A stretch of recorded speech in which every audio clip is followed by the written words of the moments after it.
Okay, here's a tip. I'm changing the tire on my goldwing. I got a utility blade that went through it, and tire still had plenty of life left in it, but time to change it. So one thing that I do, I add balancing beads, and I do run a car tire, and I absolutely love it. But putting balancing beads in the tire will make the thing run just buttery smooth, no wobble, nothing. And I run 2.5 ounces in the rear tire. And something I do, because these beads are so fine, they're like little salt flakes or something, they're teeny tiny.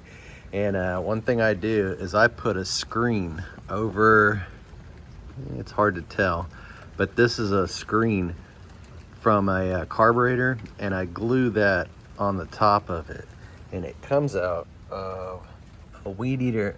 I run a lawn business, so I got tons of old carbs and stuff for weed eaters or blowers, whatever.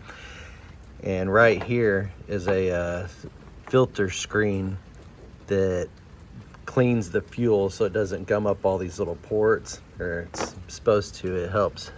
But I take that out, I pop that out, it's just like a circle screen, and I put it on top. First I put glue. I use this Gorilla gel. Just, you don't want to use the CA, that's the super thin stuff. It'll just wick right into the screen. But I put this right around the edge of it, and then I put the screen on top of that. It's kind of like a cup shape, and then I use accelerator, that spray that makes this stuff dry like instant, or cure instantly. And then the little beads, I put them, this is how I install them. I put them in it's a real thin paper, and this stuff will bust open as soon as the tire starts rolling.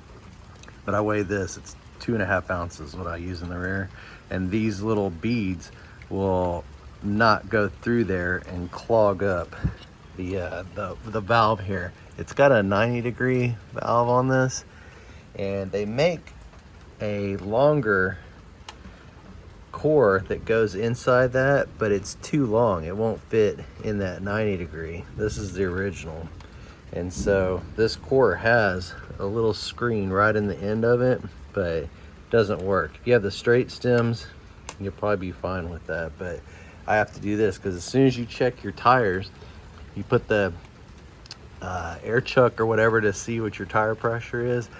Those little beads can get through this and stuck right in here on this red little gasket or seal or whatever it is, and it'll just get kind of bound between that, and then it'll start seeping air. And if you're out on the road, you really need compressed, like high compressed air to shoot through to blow the beads back into the rim.